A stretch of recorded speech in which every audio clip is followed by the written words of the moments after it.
Okay, we're back for episode 2, season 6, discussion review. Yeah. The ending.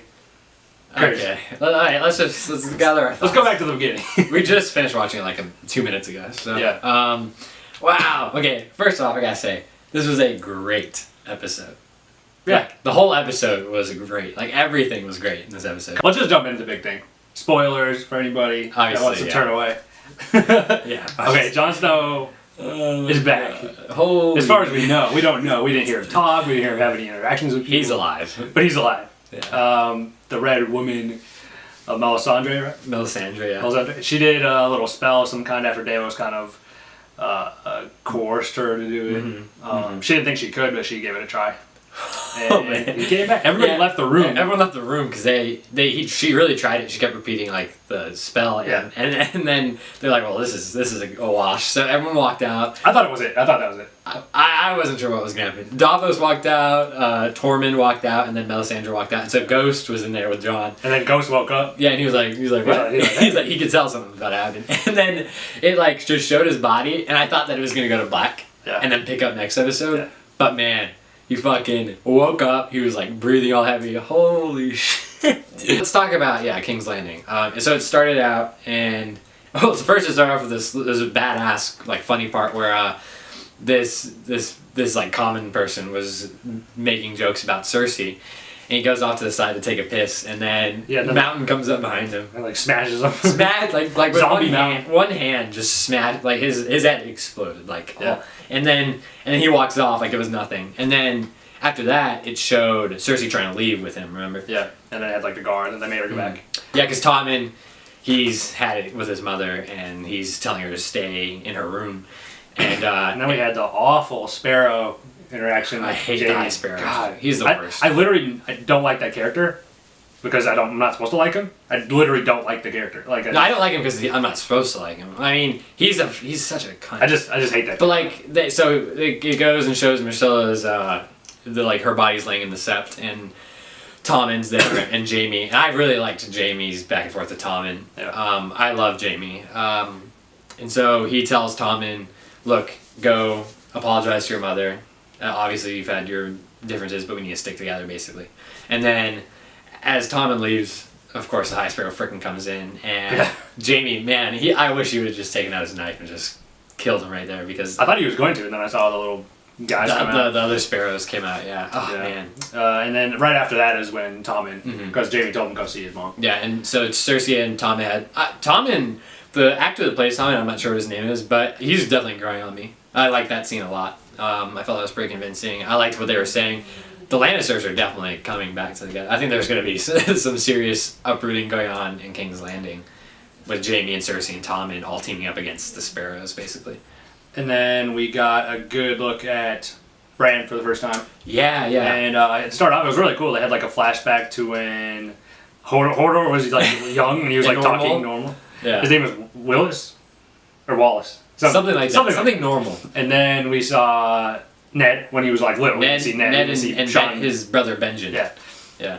They were like 10 to like 15, something like that. Yeah, they were training together. Yeah, and then we saw the sister that we have never seen as an adult in the show.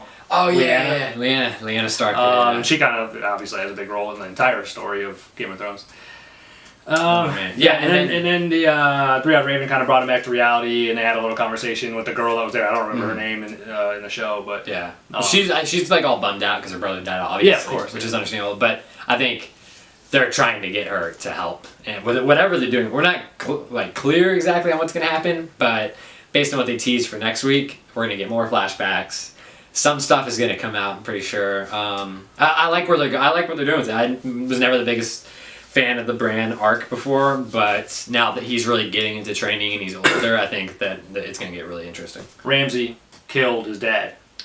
Commander Bolton or whatever they call it. Roose, yeah. Yeah, Roose Bolton. They killed him, and then he had the new son that was like going to take over for Ramsay at some point, probably. Yeah. He had him like get eaten by the dogs again, which we saw like a season or two ago. God, that was crazy. Ramsay's the fucking worst. I'm hoping Jon Snow gets the wildlings together, gets the rest of everyone at Castle Black together, and just goes down and fucking tears him, just kills him. Yeah. And then Sansa.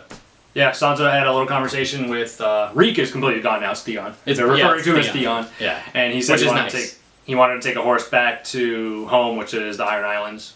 Oh man! And I came across something online. It wasn't a spoiler or anything. It was just kind of talking about that family and the brother that showed up. The brother is supposed to be like a badass, right? Who is Theon's uncle, right? I heard he was like a total badass. Yeah, that's what I heard as well. And he was, and he just had these little one-liners that were like, he was killing him. I'm the man. Literally killing him. He ended up killing him. So, and then there was a scene, the little funeral scene where they like pushed him off into the water because they're like the water folk or whatever. They like pushed him off. They're just something like they pushed him off into the water, but the waves were breaking in on them, and I was like, how is this? Of course. How is this thing gonna reach the ocean if the waves are breaking in? Like maybe a year or two ago, I was also looking online about. And people were mentioning Balon Greyjoy's brother, and I was like, who is this guy? Yeah. And like there have been a couple theories about, I can't remember any off the top of my head, but he's supposed to be a badass. He showed up, like you said.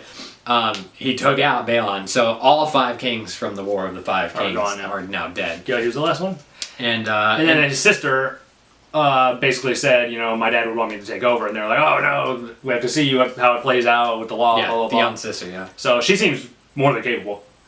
Yeah, and then Tyrion unchained the dragons, and that was like a really funny scene, but it was really tense because I was like, oh. It was your like perfect Peter Dinklage scene. Like he played it to perfection. He had the perfect humor, he had the perfect tension, the dramaticism, and that I believe that he was confronting dragons, even though obviously he unchained them like they're around their neck, and they kind of went back into the dungeon. So I don't know if they're gonna let him out of there or what exactly. They haven't shown anything else as far as I have seen in like any of the trailers. They showed him they hinted at the fact that he was gonna unchain him, but they didn't show them like flying around or anything like Drogon is. He's been out of the chamber the entire time. Yeah. Were there any things that you didn't like in the episode necessarily?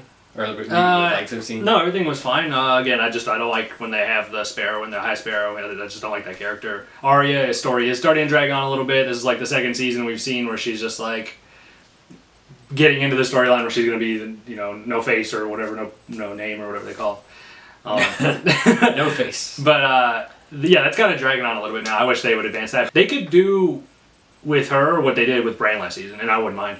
And just jump that whole thing. It's kind of cool to see. That'd be crazy. It's cool to see the little things that she's doing, but at the same time, it's like just show her from here to here. Yeah. And the change. I mean, I think what they're gonna do. It's been so slow, especially last season when she was literally just cleaning up around the hall, basically of faces. And so, hopefully there's a big payoff. I think there will be. But yeah, I agree with that. One thing that I didn't love was how they introduced Balon's brother. He just kind of showed up, and I was like, whoa.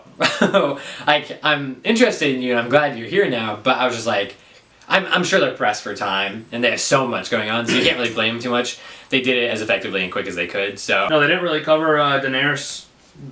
She was not in it, no. And they did say... Was it Grey Worm? Grey Worm. Yeah, he was in there with... he told Varys and Tyrion that the rest of what Daenerys had done before was all like for nothing because the Masters had taken everything back. Not that matters really to the series, because if Daenerys is going to take anything back, she's just going to take it back, and it's not going to be a big deal. But like it just kind of shows the last 2 or 3 seasons was like for nothing for what she did, all that hard work. And it's like, where is that character going? Where is this going? Yeah, I want to ask you, I know this wasn't in the episode, but what do you think is happening with Daenerys? Like, she's literally in the middle of nowhere, essentially. Tyrion and Varys might as well be another planet away. Yeah, and then you have the 2 guys coming out to get her. Well, she's with the Dothraki. And the highlight for next week was like a big like stallions like statue. Oh, so they're going to go to the city, yeah. Which is, I don't know. Oh, well, I can't remember what it's called. It's like the Dothraki like capital, basically. I think it's called Dothrak. Something like that, yeah. Dothraki City, what is it? Yeah. She's going there. And they did say last week that she was going to be, like, the widows of the Khals, like, go and they're not able to, like, talk. Oh, yeah. Like, so they live in, like, one big, like, temple, basically. Yeah, basically. And they're not able to, like, remarry or do anything like that. So somebody's going to have to save her, obviously. It's either going to be the 2 boyfriends she has, or the dragons. To me, there's no way that she gets saved by just those 2 guys. So I think they're going to have to let her go. Or the dragons are somehow going to get involved. Yeah, the dragons are going to eat all the damn horses. Whatever happens, I just want it to happen quickly. I don't want that to be dragged out all season. Like, I don't want her to be released in episode 9 or 10. Yeah. Because we've seen her, so much of her stories have just been taking a city and then releasing people, taking a city, releasing people, listening to people's grievances. Like, she really hasn't done like a ton of really cool stuff. Yeah, I mean, there's literally about 20 episodes left in the series, so you got to wonder, where are they going with her, and how quickly are they going to go there? So, like, I think what JON has done is super interesting. Man, I think John's what goes on at the Capitol, and like a lot of characters are doing a lot of stuff, and I feel like Daenerys' character is like a fan favorite, but if you really break down what she does, like, it's just not that great. Yeah, I mean, I see where you're coming from. I think the idea of her is great. I just don't know what has she accomplished exactly. The quality of the show covers up that character isn't really that good. And her dragons. The dragons are cool as hell. What would you rate it? I mean, it's very good. JON coming back. I'll give it a 9. I'm going to go higher. I'm going to give it 9.5. This was a great episode. I really liked last week's episode. I said that was a very good one. We gave that an 8.5. But this episode, every moment I was invested in. There were no slow beats or anything like that. And it upped the ante. A few people, a handful were killed off. A couple of big characters are killed off. And it's really getting interesting for next week and all the episodes to come. So, man, JON's back.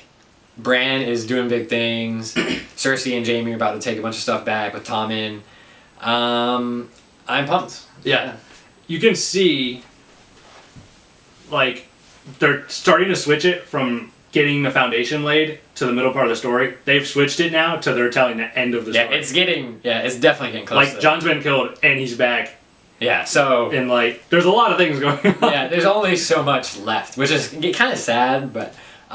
Alright, so stay tuned for next week. We'll have another video for episode 3 of season 6. And please subscribe to our videos. And thank you for watching. Thanks, guys. Yep.